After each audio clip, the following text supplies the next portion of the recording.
back alive. We back alive, man. Let's make it happen. Like and share the class. You already know what it is. This is Wednesday night law class. Salakia. Excuse me for the technical difficulties. You know what I mean? Oppressors, the devil that the Bible speaks of. That go without saying, but it make my teeth white. So, you know what I mean? We gonna keep this thing rolling, man. We gonna stand on business. You know what I mean? So, if you tuning in, man, make sure you give me a one in the chat if you can hear me. If it's too wild, if it's choppy, put a two in the chat, or just say it's choppy.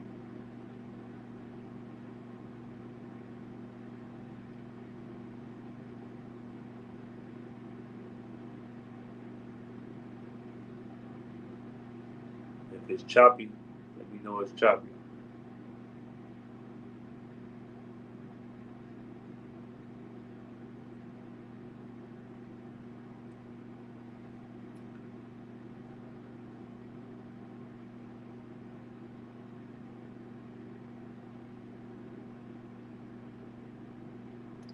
I know I'm live. If anybody watching, man, make sure you like and share the class, and let me know if it's choppy or not, because I had a little technical difficulty a few minutes ago.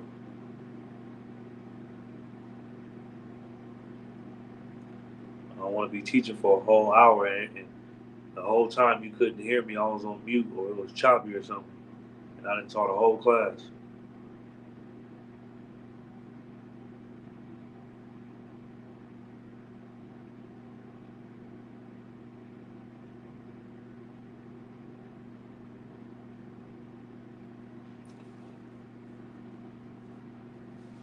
Hmm. All right, so until we get some viewers, we just gonna run it back again. All right. So this is Ecclesiasticus and the Apocrypha, chapter 38, verse 25. How can he get wisdom that holdeth the plow? How can you get wisdom if you're always at work? That's what that's saying. How can you get wisdom if your concern is always going to work, taking all the available shifts you can take, taking all the overtime shifts you can take? How how how can you get any wisdom when that's your life? You can't. You know what I mean? Only way you can get wisdom is being in here constantly, enduring in here. All right? And that glorieth in the gold that driveth oxen and is occupied in their labors, and whose talk is of bullocks. Meaning what? You talking about that money that you get from working this job. Yeah, but you get the money, you're able to pay your 10%, and that's it. You ain't able to actually put your brick in to build this nation, and that's the problem. You know what I mean? Especially if you want Christ to return, you got to be putting this work in to make it happen. Feel me? So, um, let's go. Let's drop down to verse 33. It said, "They shall not be taught. It's like they shall not be sought for in public counsel." Meaning what? You don't have the wisdom because you don't be around. So no one's going to ask your opinion. No one's going to want to hear what you have to say. You understand? Because you're never around. No one's going to want to hear what you have to say regarding anything. And it said, "Nor sit high in the congregation." What does it mean to sit high? You mean that you won't be respected as a leader because you don't put in the work. You never with the brothers. You just watch online. And you say shalom, young man, trooper this, and you know what I'm saying. You never with the brothers. The only way you can get respected is being with the brothers 24/7, man. That's the only way you can be respected because then they gonna say that he put in this work like me. His concern is the same thing I'm concerned with, and that's building up this nation. But you won't. What it say? Nor sit in the congregation. They shall not sit slacking. Nor sit high in the congregation. Right? You will not be respected as a leader because you're never around. So you won't sit high. You won't be somebody that's looked up as great. You know what I mean?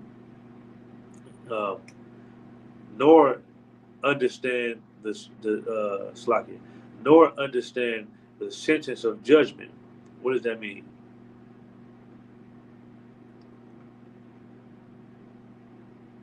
Nor understand the sentence of judgment. What does that mean?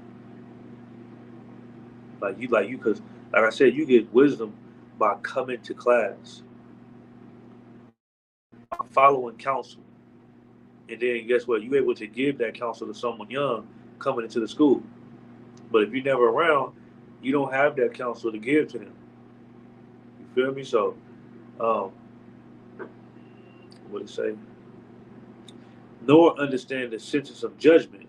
They cannot declare justice or judgment, and they shall not be found where parables are spoken. What does that mean?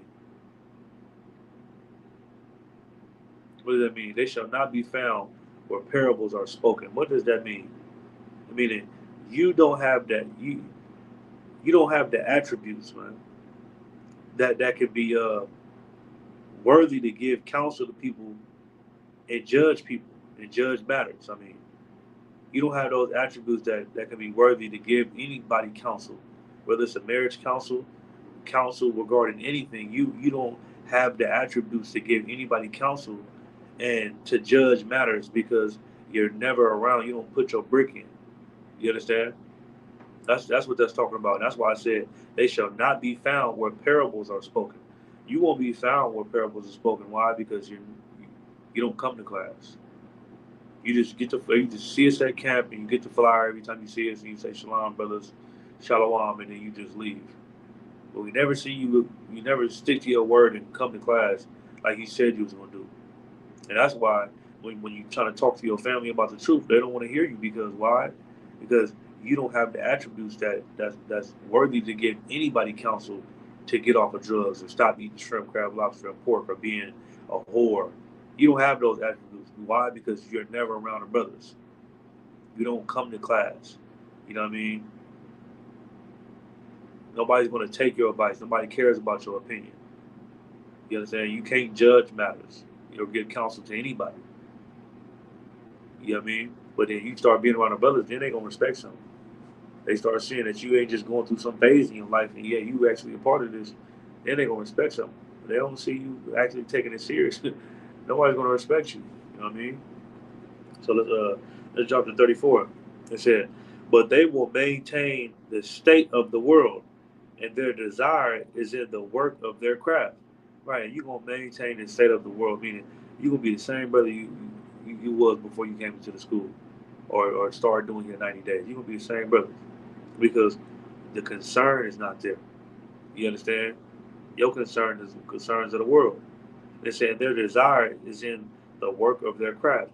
Right? Your desire is not in putting in work for the Lord, as it should be. You understand? So let's drop that and let's go to Proverbs 12 and 24.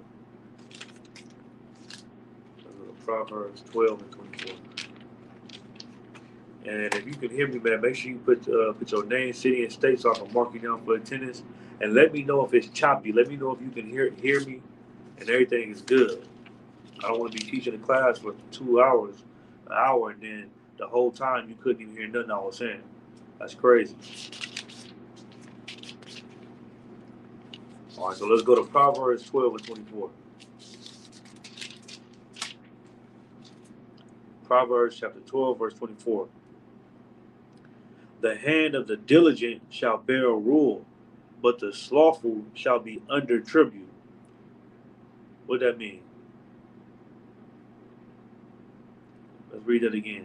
The hand of the diligent shall bear a rule, but the slothful shall be under tribute. What does that mean? Somebody break that down to me. Huh?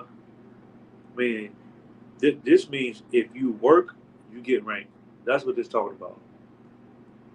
The work that you put in, you get ranked for that. You understand? Because you showing and you proving that you should be over somebody. You willing to do the work. You understand? Read that again. The hand of the diligent shall bear rule. The brother that's diligent, you understand, that's always trying to figure out what he can do to build this school up, build this nation up, build this camp up. You understand? That diligent brother, he's going to bear rule. He's going to be over brothers.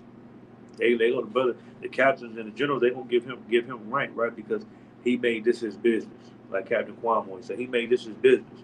But what? But the slothful shall be under tribute. But the slothful man, the lazy man, he's gonna be under tribute.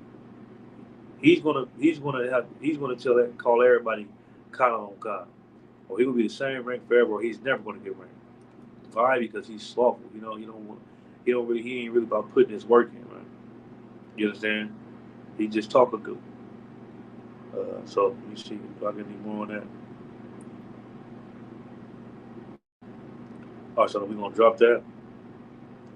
Let's go to Second Peter's 1:10. But if you work, you get ranked. That's how I go.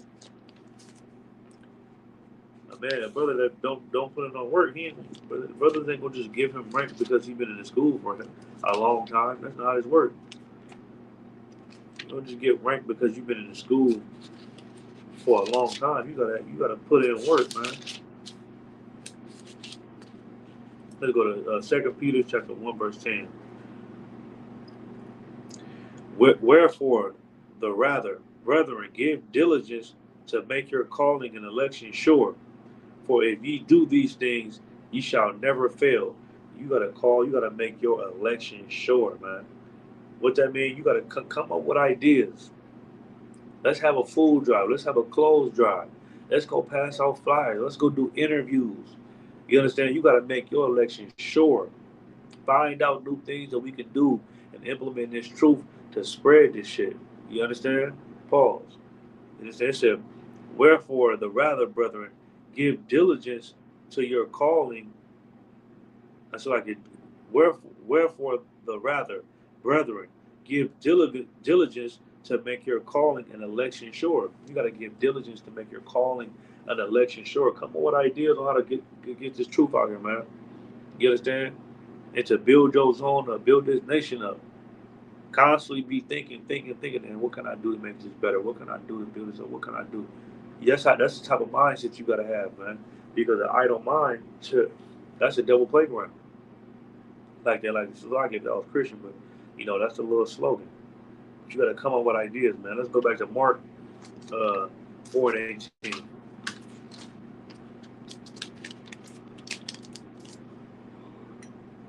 Mark 4:18. And these are they which are sown among thorns, such as the word, as the cares of this world and the deceitfulness of riches and the lust of other things entering in, choketh the word, and it becometh unfruitful. Right. You understand? You got all these different things in the world, man. The deceitfulness of riches. Like a lot of people get money, and they just decide that they don't want to come to school no more. Because it's one thing. Majority of brothers and sisters coming to the school, something happened that made them want to stop living the way they was living before this. You understand? It might not have been some tragic or traumatizing, but it's just something like they reached that point to where they just like, you know what, I'm tired of this. You know what I mean? I know I definitely reached that point. I was like, man, I'm tired of this. I'm tired of going to. I don't want to go to jail no more. I don't want to do none of this shit. I don't want to shoot nobody. I don't want to be involved in nothing illegal. I'm just this shit is too negative for me. I'm cool off all this. I'm good. You know what I mean? It take that, but a lot of times brothers get money and they forget that feeling. They forget what drove them down to that low state and made them start to want to, you know what I mean, figure out who they is and if there's a God or not. They forget that they get some money and all that go out the window. You know what I mean? Well, that's why I said that the cares of this world and the deceitfulness of riches, the cares of this world, the deceitfulness of riches, it'll get you, man. And put it dependent on the work of the Lord, it won't matter no more. And the lust of other things entereth in, choketh the word, and it becometh unfruitful. Right? You got a lot of time when brothers become unfruitful and don't bear no fruit, is because the things of this world choke them up. You know what I mean? All praises to the heavenly Father. Amen. Most High in Christ. Y'all about some shop I could die. You understand? And that's why you can't be concerned with the cares of this world. You know what I mean? We did it on the brink of World War III. Everybody on Facebook talking about Webby and how he had a crop top on. We on the brink of World War III, and everybody care about, you know what I mean, Megan Thee Stallion and Tory Lanez case, and if he shot her or not. You know what I mean? We concerned with the wrong things right now, and that's all by design. All of it's by design. You understand? And they said, and these are they which are sown on the good ground, such as hear the word and receive it and bring forth fruit, some 30-fold, 60-fold, and some 100-fold. Right? Because the Lord you bring forth fruit. The Lord wants you to multiply, man, what He gave you. Like the Lord don't want to give you this truth, and then you did nothing with it. You understand? Bring more brothers into the school. Bring more brothers into the truth. Don't just find because look at you. You got the truth now. It ain't about you no more. You got it now. So guess what you got to do? Now it's your duty. It's your obligation. It's your responsibility to get out there and make sure everybody else got it too. I'm good now. I got it. I know the truth. Like John 8:32 say, "You shall know the truth, and it shall make you free." It didn't say it was gonna make you feel good. You understand? I know some of them. I know some pain medication out there that's very very good for you, but guess what? It tastes horrible. Truth don't taste good, but it's gonna fix you though. You get what I'm saying? It's definitely gonna fix you, and that's why coming into this truth and putting this work in is so important. It's very very important, especially if you're tired of brothers dying from drug overdoses, getting shot down in the street. I know every time I turn the news on, I'm like, God damn, that brother killed that brother in the store for looking at him. What the hell? He had a demon on him. Why would he do that? You know what I mean? I know if you're tired of situations like that, you're gonna be ready to put your brick in it and build a society in a neighborhood up to where that's not going on. You know what I mean? Especially if you got kids. You don't want your kids growing up in that type of environment. But it ain't gonna happen with you just sitting at home watching on the couch. It ain't gonna happen with you just getting a flyer from us every time you see us saying you gonna come to class and you never come to class. You got to put the work in because, like I said, it's so easy to just come up with an excuse, especially when it comes time to you for you to actually have to do it. Man, that's when the demon get on you, and man, you got every excuse in the world why you ain't make it happen. You got every excuse. You got to fight that demon and say, you know what, I'm gonna make this happen. You know what I mean? Like you think brothers be want to really go to camp every goddamn weekend for years? You think brothers want to be teaching classes and you know what I'm saying after working all goddamn day since 6 o'clock in the morning? No, brothers don't want to do all that. You know what I mean? Brothers want to be chilling with their family, but guess what? It's our responsibility to do this. It's our responsibility because guess what? We got to make sure every brother find his truth out and pick up his sword and get in this fight with us. You understand? Under commanders, you have to. You understand? That's all. Let's drop that and let's get let's go to Proverbs 31. And when I'm talking to the brothers, I'm also talking to the sisters as well, man. Let's go to Proverbs 31. But you got to come up with new ideas. You got to come up with stuff that's gonna push this truth out here, man. Proverbs 31. Let's start at Proverbs chapter 31, verse 1. And because I know a lot of times brothers go to Proverbs and they go straight to Proverbs and you know what I'm saying, who can find a virtuous woman? They go straight to that one. But nobody ever started at Proverbs 31 and 1. That's what we're gonna start at though. And it said Proverbs 31 and 1. The words of King Lemuel, the prophecy that his mother taught him. Who was King Lemuel? Do anybody know who that person is? Who is King Lemuel?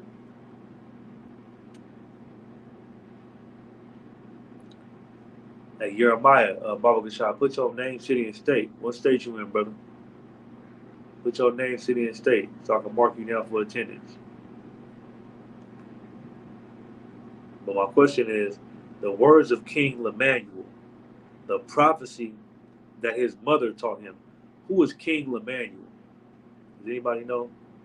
For time's sake, I'm gonna tell you, King Lemuel is King Solomon. And guess what? King Lemuel was King Solomon, and this is the prophecy that his mom taught him. You know what I'm saying? Women can't teach, but guess what? Women can absolutely teach their children. They can't teach a congregation of men and tell men how to be men, but they didn't teach their son though. And this is what she told her son. She told her son how to pick a woman. being that he's going to be the king and he's the king, go for this type of woman.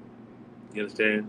So when you start at Proverbs 31 and 1, it said the words of King Lemuel. This is talking about, this is King Solomon getting game from his mom. This is his mom.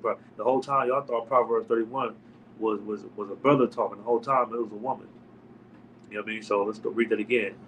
It said the words of King Lemuel, the prophecy that his mother taught him. All right. And it said, what my son, it said, what my son, and what the son of my womb, and what the son of my vows. Give not thy strength unto a woman, nor thy ways to that which destroyeth kings. It is not for kings, O Emmanuel. It is not the king of drink. So she give them game. And make sure you put your name, city, and state. Jeremiah, if you still watching, brother, put your name, city, and state. Are you in California? You know what I mean? The water for tuning into the class. But, you know what I mean? This is his mom giving him game. Let's drop to the part that everybody loves. Let's go to 10. Proverbs 31 and 10. It said, who can find a virtuous woman? For her price is far above rubies. Like, so even you sisters, man, y'all gotta put in put in work too, and build this nation up too. You know what I mean? Y'all don't get a pass too. Y'all gotta put this nation up, build this nation up too. And they said, who can find a virtuous woman? For her price is far above rubies. Look at, a virtuous woman is somebody that works with their hands. You know what I mean? They work with their hands. They go out and get that medical degree and become an RN, a nurse, and you know what I mean. They know how to sew a wound up. They know how to bandage the head. They know how to cook. They know how to clean. They know how to sew clothes. They know how to bathe the children. You know what I mean. They know how to do. They know how to make food from scratch. Unleavened bread. We just had the feast of unleavened bread. Just a few days ago. They know how to do all that with their hands, man. That's what a virtuous woman is. You know what I mean? A virtuous woman is not a beautiful woman with a goddamn Birkin bag. That's not a virtuous woman. She didn't have to do anything to get that bag. And that's the problem. A lot of these women nowadays, they don't know how to be virtuous and what it actually means to be virtuous. You know what I mean? A lot of these sisters, they they can be working at a goddamn Starbucks. They can be working at McDonald's. And guess what? If they pretty, a millionaire will fly them out, put them on the yacht, and give them everything they ever wanted in life. You know what I mean? But you'll never see a rich woman marry your brother that work at McDonald's. It don't happen like that. You know what I mean? It just don't happen like that. Women have to do very little in this kingdom, man. All you gotta do is be pretty. You get everything you want. But that's not a virtuous woman. And this is what King Solomon's mom is trying to get him to understand. He said, "Man, you gonna be king? Go for this type of woman. Go for what?" It said, "Who can find a virtuous woman? For her price is far above rubies." Like I said, a virtuous woman means somebody that works, a woman that works with her hands. You understand? It said her price is far above rubies. And guess what? Rubies is live. Rubies cost more than diamonds because they're so rare. Her price is far above diamonds, man, because this is a rare woman, especially in today's times. You understand? Especially in today's time, you got a woman that cook, clean, and sew, and you know what I mean. She always constantly working with her hands. She doing something with her hands. That's rare. She's rare like a ruby. You understand? The heart of her husband doeth safely trust in her, so that he shall not need a spoil. And look at the heart of her husband trust in her. So guess what? He don't need to go spoil nobody. Meaning what? He don't need to go rob anybody to put food on the table because he trusted his woman. You understand? A lot of women, they wouldn't do that. You lose your job, you understand, and you ain't got no money coming in. A lot of women, they gonna want you to go out and spoil somebody and rob somebody. You understand? And then you gonna want to do it too. Why? Because relationships nowadays is based on whoever makes the most money. That's who wear the pants in a relationship. When really, according to the Bible, 1 Corinthians chapter 11, I believe. Correct me if I'm wrong, but you know what I mean. A man's authority has nothing to do with his income. That's the problem. A man's authority in his household over his wife and his children has it shouldn't have nothing to do with his goddamn income. It got something to do with that's how the Lord set it up. A man is over the wife, you understand, and Christ is over the man, and and the Most High is over Christ and everybody else. That's how the Lord set it up, and it shouldn't have anything to do with his goddamn income. Christ was poor. You understand? Christ said that the Son of Man, nigga, have nowhere to lay his head. But the foxes and all these different animals, they got somewhere to sleep at. But the Son of Man, he don't have nowhere to lay his head. Christ was poor. You understand? And guess what? We follow Christ to a T, especially in ISUK. We ain't saying, oh, he was poor, he was broke. Nah, because we got the kingdom of heaven. You understand? That's our inheritance. So basically, well, I don't want to get caught up in Proverbs 31, but Solomon's mom is telling him what type of woman to go for after he become king. And it says she, in verse 12, she will do him good and not evil all the days of her life. She seeketh wool and flax and worketh willingly with her hands. She is like the merchant ships. She bringeth her food from afar. Now, you know, the merchant ship on Most High in Christ, New Jersey, man. Most High in Christ, man. Make sure you tap in with the brothers that's in New Jersey, brother. You know what I mean? It says she's like the merchant ships. She bringeth her food from afar. What is a merchant ship? The merchant ship's got all the goods on it. Anything you want, it's on that merchant ship. You know what I mean? And that's what she do. Her hands bring back all the good things to the house. You look up like, damn, these some nice ass blankets. Damn, these some nice towels I just took a shower with. Damn, where she get these socks from? Damn, these some good couches. You know what I mean? Shit stuff that you don't even worry about. She makes sure that happens. She makes sure everything in the house is to wow and good for you. And how you sitting like, damn, where the hell this come from? You know what I mean? Yeah, them candles smell good. What is it? What is that? Yeah, where she get that oil from? What was it? Oh, Captain Zaria? Almost high in Christ. Damn, that shit smell good. Stuff that she makes stuff happen around the house that you ain't even worried about. You know what I mean? You know why? Because she, what it say? It said, she is like the merchant ships. She bringeth her food from afar.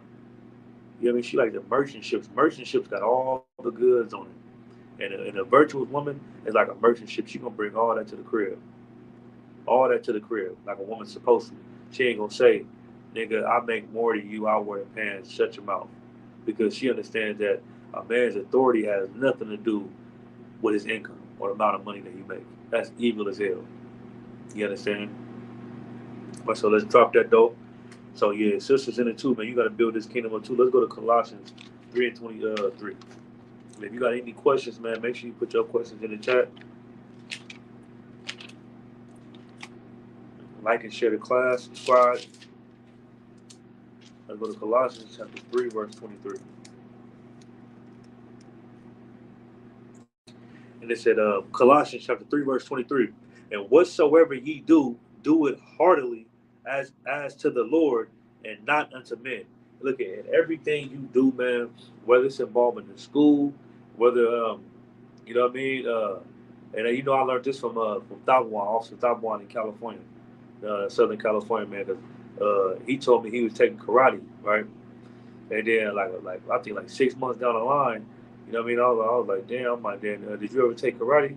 He was like, hell yeah, I'm still in it right now. I'm like, damn. I'm like, damn, that's deep. I didn't even think, you know what I mean? I'm like, damn, that's crazy. But really serious about the karate or jujitsu, whatever it is that he does, is interesting. I should give it a try as well. But you know what I mean? I was like, damn. And he told me, he was like, man, whatever you do, bro, do it as unto the Lord. You know what I mean? So whatever it is that you decide to do in life, don't half-ass. You know what I mean? Don't half-ass being in school. Don't be lukewarm. The Bible will tell you that. Don't be lukewarm in anything that you do. If you want to start a business, man, start a business. Don't be lukewarm. You know what I mean? If you want to, whatever it is, man, do everything that you do it wholeheartedly. Read that again. And whatsoever ye do it heartily, as into the Lord. What does it mean heartily? What is your heart? Your heart is your mind. Anything that you do it wholeheartedly with your mind. Don't halfway do it, because guess what? That's going to become a trend. You understand? That's going to become a habit. You understand? You don't want that to become a habit. So if you know you're supposed to, you know you, for instance, because I know a lot of brothers, they love their slaveries, right? If you know you're going to work from Monday through Friday, don't make it a habit of always missing Monday because you was out drinking Saturday and Sunday. You know what I mean? Because guess what? You're going to get fired. Eventually you're gonna quit because you're gonna say, you know, I can't get up, I'm drunk. And it's the same thing with the truth. Don't half-ass being the truth. You know what I mean? If you know you gotta go to camp every Saturday, you know what I mean? You gotta go on them highways and byways and wake brothers up. Don't take a slavery on Saturday. You know you gotta go to the Sabbath service. You know you gotta go to camp to build this nation up. You know what I mean? Why take a slavery on Saturday? You know what I mean? You know you got to go to camp, a class at least once or twice throughout the week to be around the brothers, so you can get some game, get some wisdom. You know what I'm saying? Get that brotherhood, that camaraderie around you, make you feel good going back to the slavery. Like, I can't wait till this place fall. Most High in Christ. You know what I'm saying? Because I know being around my brothers, they give me zeal. We just came back from Passover. Every time I get around brothers, man, I be like, damn, I got the spirit of the Lord. I'm about to go back to my zone and go crazy, man. You understand? But you won't ever be able to get that spirit of the Lord on you if you half-ass do everything. You understand? Don't half-ass do shit. Especially when it comes to the school. Do what it say? Read it again. And whatsoever ye do it heartily. Meaning what? Heart. What is your heart? Your heart is your mind. Whatever you do it heartily. Do it wholeheartedly with your mind, man. Do it 100%. Be all the way into it. Like this, like an ISUK, I'm all the way in this. You know what I mean? Lord, allow I never get a spirit on me to make me want to leave here. And I'm in here. I'm in this. I ain't going nowhere. You know what I mean? And guess what? I'm gonna do everything in my power to build this up. And that's the type of spirit that you gotta have. Instead of being so quick to come up with an excuse for why you can't do it. You know what I mean? Everybody think their excuse is so important. The excuse is only important to you. The excuse is only important to the person that's giving the excuse. You know what I mean? And that's the type of mindset that you have to have. And guess what? That's a good mindset to teach your children. Your children want to be in sports. You understand? Tell them, man, look, you sure you want to play basketball? Okay, you want to play basketball. Do it wholeheartedly. Don't half-ass do it, man. You understand? Because a lot of times when, like, for instance, like with sports, a brother want to join the sports, or your child want to join sports, right? And then they see you got to practice. You got to go to practice. You know, all from as soon as you get done having an 8-hour day at school, at the school program, you got to go straight to practice and run sprints. You understand? Suicides, jump, shoot. You got to practice. You got to practice, but you won't. During that practice, you don't see that you're getting better until it's 2 years down the line, it's 3 years down the line, and then you raw as hell, and then people like that, how you get so good? I just been repetitive. I've just been practicing, man, for the last 3 years, man. You know what I mean? To be able to remember this Hebrew, to be able to go to class, be able to be at the Sabbath service, go to camp. I've just been practicing, trying to work on myself. I just been that's the word. I did it wholeheartedly, like the scripture said. I'm gonna read that again. And whatsoever you do it wholeheartedly. You think Kobe was able to become one of the best basketball players? You understand? With half-assing it? Nah, he wasn't satisfied with even just making it to the NBA or semi-pros in the NBA. He wasn't satisfied with that. He said, "I want to be the GOAT. I want to be the best ever." You understand? So guess what? Go watch some of his interviews, man, talking about it. Man, he said he was trash. Kobe said, "I was trash," and we used to get beat. And he said, "I used to make a list of everybody that was wrong, and then when I used to play, they'd be at lunch eating, and guess what I'd be doing? I'd be practicing." Right, exactly. Kobe wasn't raw like that at first. It took hella practice, and I'll be watching little motivational videos and shit when I be at the slave. And I heard Most High Christ crying out, and I heard Kobe saying, he was like, "Man, look, I was getting scraped." He was like, and then he was like, "I was playing brothers in the hood. I don't come from the hood, and they was bullying me, scraping me like, nigga, I didn't know how to play like that." So he was like, "Man, I gotta get better." You know what I mean? So he said, while they'd be in the lunchroom eating and catting off, he said, I'd be working on my jump shot, working on my crossover, trying to become faster. I was always looking at everything I could do to become better, trying to palm the ball more, make everything easier for me, to where they seen me a few years down the line, and I was killing them. He said even when I got to the NBA, I wasn't satisfied. I wanted to be the GOAT. And that's the type of spirit that you gotta have. You can't be satisfied with damn, I'm an officer now. I'm a trooper. I'm a young man. I'm a 50. I'm a 500. I'm a 1,000. I'm a 5,000. I'm a captain. You gotta go hard. You gotta go hard to whatever you working for. You achieve it. And what we working for in ISUPK is to build our nation up so Christ can return. Like I said earlier, we're not waiting. We're not waiting on Christ. We ain't waiting for the sky crack. That's lazy as hell. You just sit back doing nothing. Christ gonna come one day. That's some lazy ass shit. It's a lot here. You know what I mean? No, you got to put in his work, man, so he can come. That's how you do that. But you ain't gonna be able to make him come. You understand? If you ain't doing what you're supposed to do wholeheartedly. And that's something, like I said, you can teach your kids that and everything, man. But we're gonna drop that. Let's go to Romans 12 and 11. Let's go to Romans chapter 12, verse 11.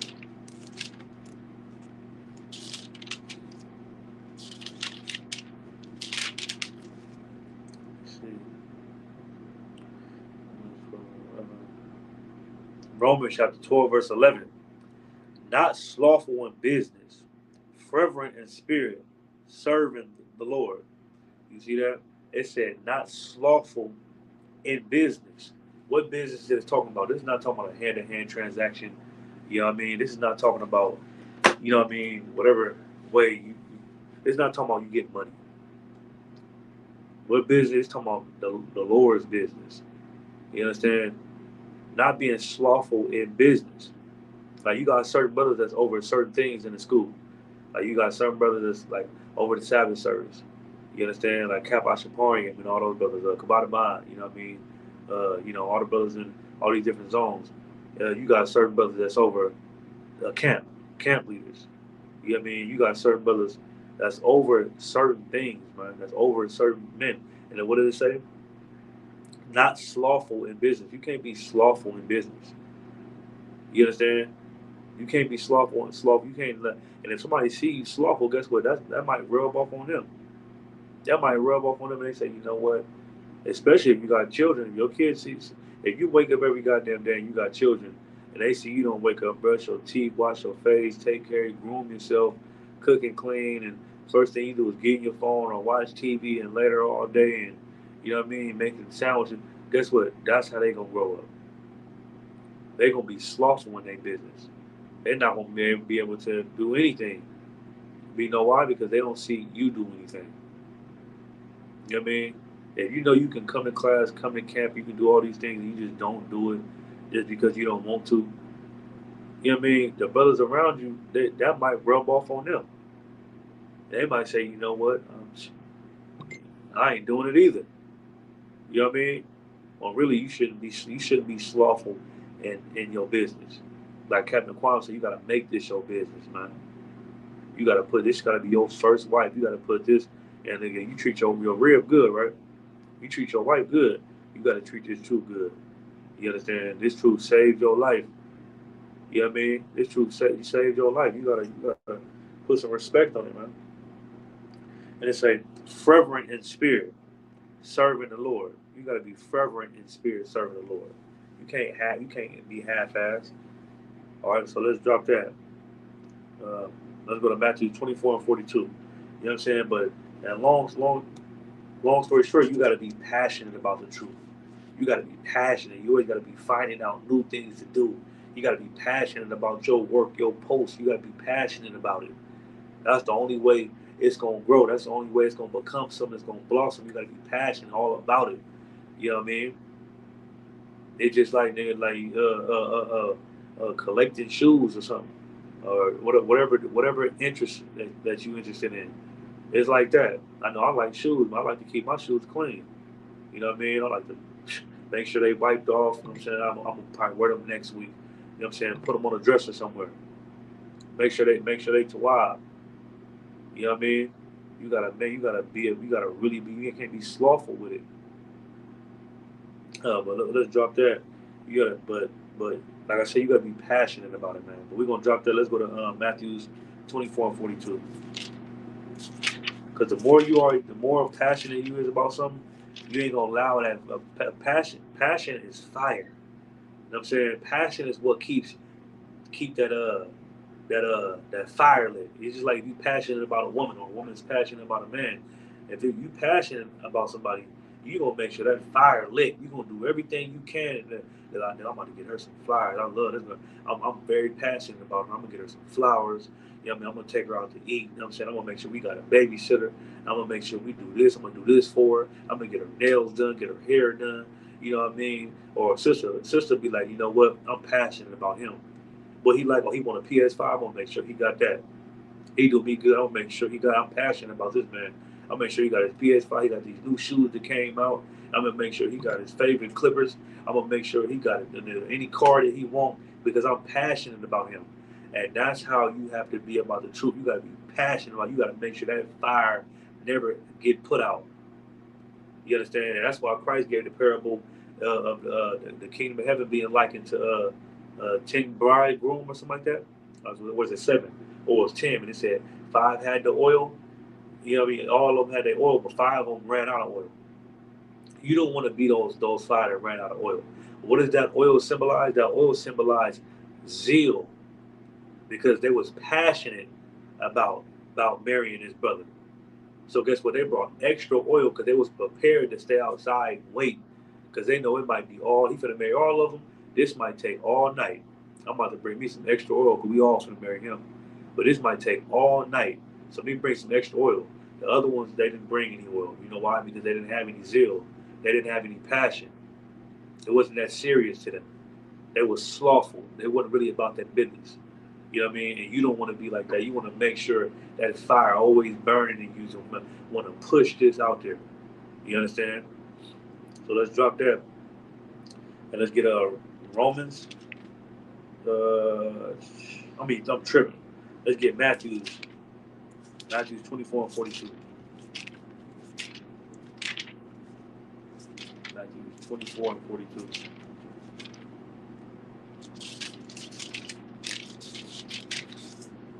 I think I might start looking before that. Let me see. Okay. Matthews 20. Oh, 24. Oh yeah, 24 and 42. It said, "Watch therefore, for ye know not what hour your Lord do come." You see that? It said, "Watch therefore, ye know not what hour your Lord doeth come." You don't know when Christ is going to return. So guess what? When Christ return, let Christ find you working. Like he said, Christ said when he returned, let me find you working. You don't know. You don't know what time he's going to come. You understand? So that's for all the brothers who think, I got time. I'm gonna join the school, man. I'm gonna join the school. I need to stop smoking weed first. Or I'm gonna join the school first. I need to stop selling drugs first. I need to stop pimping, man. I need to stop first. No, you need to get in here, and we'll help you fight that demon. Because guess what? You can't do it by yourself. Because if you was able to do it by yourself, you would have been did it. That's the excuse. You're never going to do it. You see what I'm saying? And that's important. Why? Because it said, "Watch therefore, for ye know not what hour your Lord doeth come." You don't know when Christ returns. So why you think you got time to join the school? Why you think you got enough time to get off of weed, stop smoking cigarettes for Christ? Christ might return tomorrow, and you said, here you is telling your simple self, "Oh yeah, I'm gonna just stop smoking weed first. I'm gonna just stop, man." Yup, you right. You know what I mean? Yeah, no, you need to get in here right now, and we'll help you fight whatever demon it is you fighting. We'll help you do it. You know what I mean? Because when I joined the school, I had demons on me too. Guess what? Brothers helped me fight all those demons. You know what I mean? But guess what? You cannot do it by yourself. That's one thing I know for a fact. Then them demons will jump the hell out of you. Because I'm pretty sure you ain't got just one demon. Them demons gonna jump the hell out of you. You're gonna be losing. You're gonna be losing. But what you can get in here and get around some brothers. You understand? That'll help you fight. We ain't gonna just sit back and watch it. We gonna help you fight. You know what I mean? Because that's brotherhood, man. You understand? They said, "Watch therefore, for ye know not what hour your Lord do coming." You don't know when Christ gonna return. So guess what? When Christ return, let him find you working. Don't let them find you with excuses. Let them find you working. You at camp. You teaching classes. You understand? You when you going to the past, or you going to these barbecues, you on Shamar, you understand? You being active, you paying tithes, you doing something, man. Instead of just sitting there doing a bunch of nothing on the couch all the goddamn day. You understand? All praises to the Heavenly Father, who are in heaven. Man, exactly. Most High in Christ. You know what I mean? Let them find you working. That's important. So let's drop that. And, oh, matter of fact, I'm tripping. Should I get some more on that?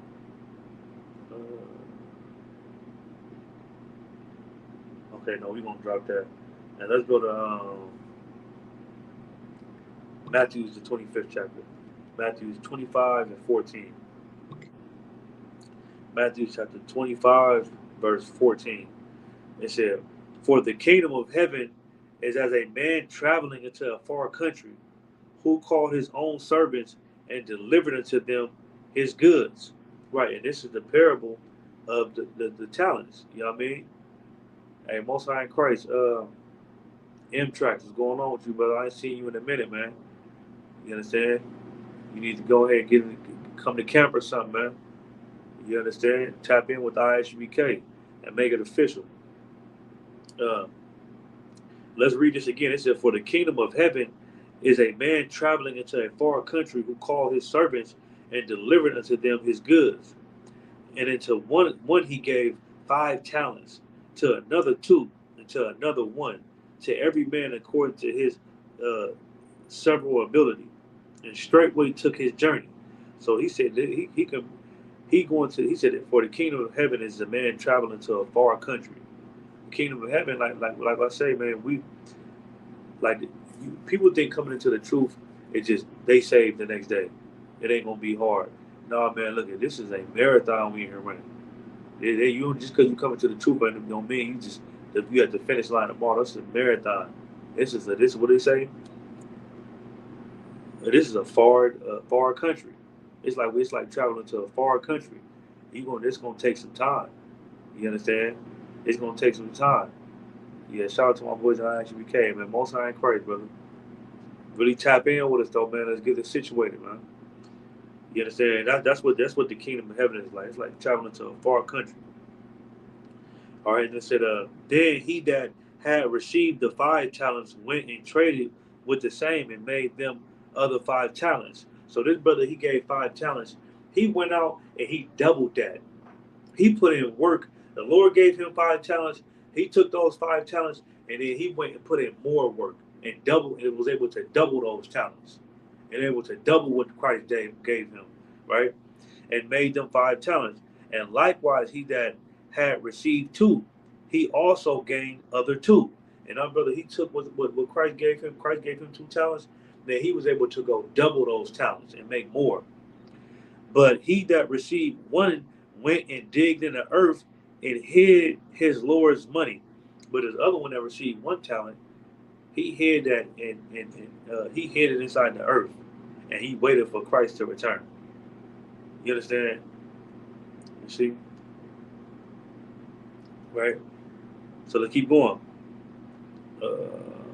After a long time, the Lord of those servants cometh and reckoneth with them. And so he that had received 5 talents came and brought over 5 talents, saying, "Lord, thou deliverest unto me 5 talents. Behold, I have gained beside them 5 talents more."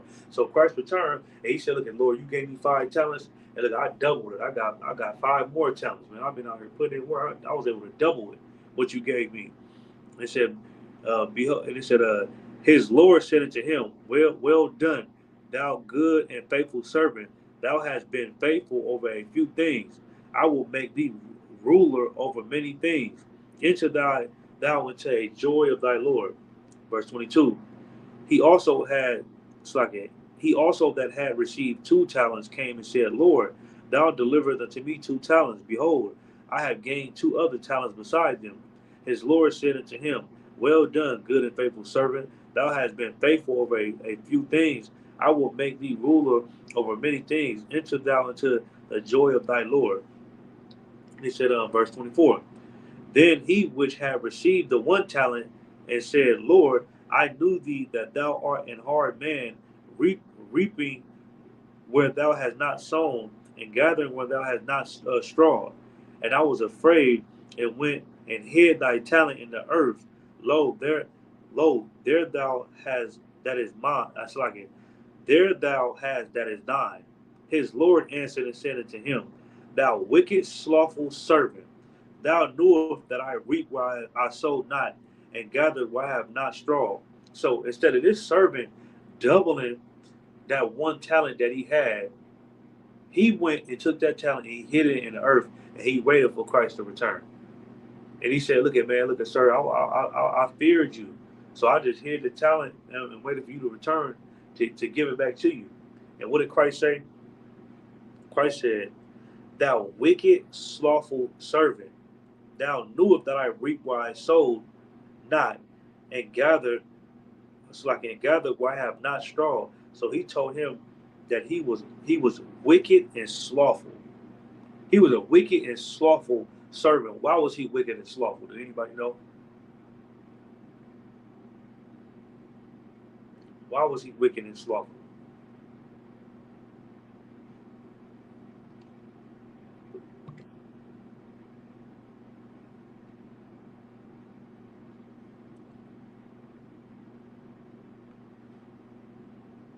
Anybody know? Somebody take a guess.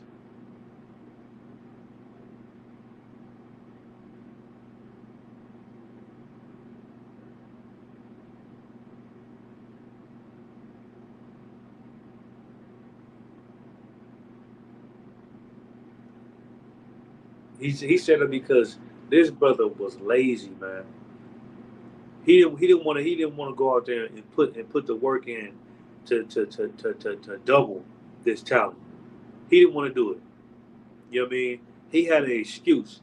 He said, "I was afraid of you, so I just held on to what you gave me, and you don't want to be that type of brother, man." Exactly. His work ethic sucks. His work ethic sucks. He wasn't really concerned with the Lord's business. He was slothful with this business. We just read that in Colossians. It said, "Don't be slothful in business." This brother was slothful in business. He could have doubled his. He could have brought more brothers into the truth. You understand? But guess what? He kept it for himself, like a selfish bastard.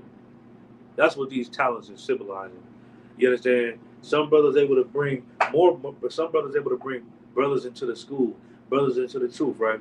And then and they able to come into the school and bring their whole family, bring their children and all that.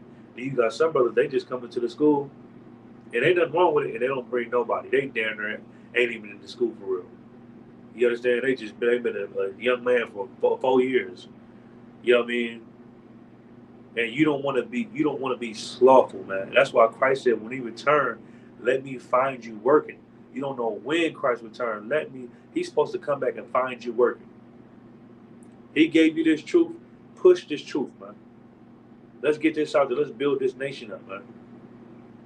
But it can't happen if we don't have the same work ethic. It can't happen if you're not concerned with the same things I'm concerned with.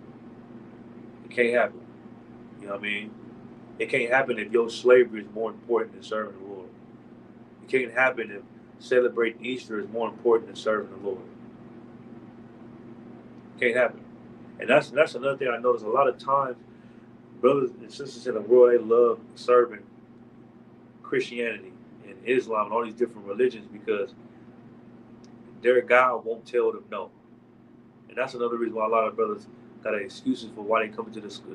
They ain't coming into the school because they tell themselves, "I'm gonna come in, I'm gonna come in, I'm gonna get off drugs first, I'm gonna do this first, I'm gonna do that first, I'm gonna do this first." But really, they never want to come into the school. You know what I mean? They're never going to come into the school, and because they know when you come in here, you're going to have to change. A lot of people don't want to change. They want to stick to serving whatever God it is that they serve because they know that God will never tell them no. They know that God will never criticize them and say anything. You know what I mean? It's just going to accept them how they are. And the God of the Bible will never do that. You know what I mean? You have to change. You have to grow. You understand what he's saying? Hell yeah, man. Hey, look at M Tracks, man. Let's really build this nation up, man. Tap in with the school, man. I told you, man. You know what I mean? The scriptures say, Ephesians 4:4, it said one body, one faith, one baptism. It didn't say it was multiple bodies and multiple faiths and multiple baptisms. You understand? So we have to come together. It's one body. It didn't say it was multiple bodies. You understand? So we have to come together under one banner. You understand? That's what the Lord wants. That's what Christ wants. You understand? That's the sidebar. Let me see. Let's go to Proverbs 12 and 24. I think I already pulled that. Proverbs 12 and 24.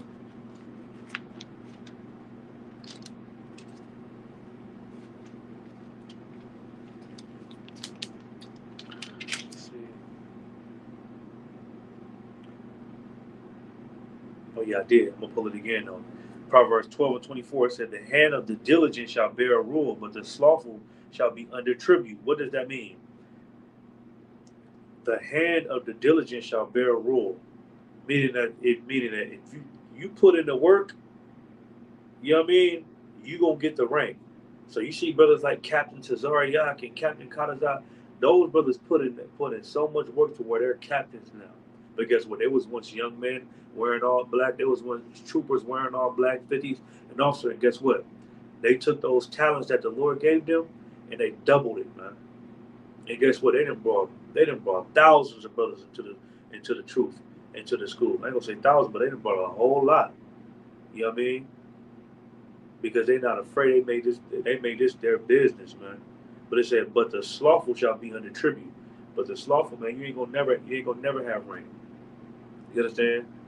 You're not gonna never be somebody that's attributed to having wisdom or worth giving any counsel to anybody or judging any type of matters because you're not around the brothers.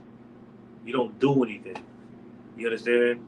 It's just you and your family at home saying Shabbat Shalom, and you know what I mean. You go have a little small camp somewhere, and you know what I mean. And oh, let's build this nation up, man. You understand? That's what this is about.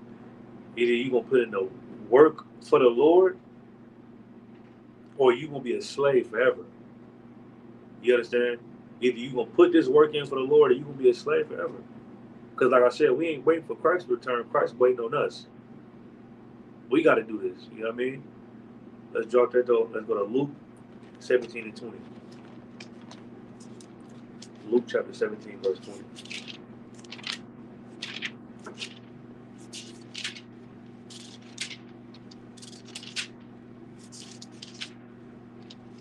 I mean, especially if you ain't out here in Sacramento, man, tap in, man, so we can really start building up Sacramento. You know what I'm saying? It's very important that we do that. Um, y'all know what's going on out here, man. Luke chapter 17, verse 20. Let's get it. It said, and when he was demanded of the Pharisees when the kingdom of God should come, he answered them and said, the kingdom of God cometh not with observation. The kingdom of God, they don't come with observation, meaning what? The kingdom of God is not going to come with just you watching at home on YouTube. You know what I mean? The kingdom of heaven is not going to come with you just taking a flyer and saying, I'm going to tap in with y'all. A lot of people think that. A lot of people think the kingdom of heaven is going to come with them just sitting on the couch one day Christ is going to return. You got to get up and put this work in. You got to get up and put your brick in. It ain't going to come with you just watching other brothers do it. You got to get in the fight too. You understand? And that's what we got to understand and stop being so lazy and thinking that it's everybody else's responsibility to build your community up and build your nation up. It's not nobody else's responsibility. Once you found out you was Israelite, it was your duty. You can't get drunk on the corner and fall out no more. You can't get high all day off drugs. You understand? And come up with excuses. It's your business and it's your obligation and your duty as a black, Hispanic, and Native American Indian man to push the truth. You understand? So with that being said, we're going into class. Make sure you like, share the class. ISBK Sacramento, hit that notification bell. Um, you know, tap in with us. Quayala going to be teaching class tomorrow, or either myself it's Thursday. With that being said, y'all about some shot back at all the brothers. Y'all some other watching me outside all the sisters. If you want to get tapped in with ISBK Sacramento, um, If you're in Sacramento, you know what I'm saying, you can call my phone. It's 916-530-9658. You know what I'm saying, put on all black. You want to come to class. You understand? You want to come to camp. Let's start putting this work in, man. That being said, Shalom.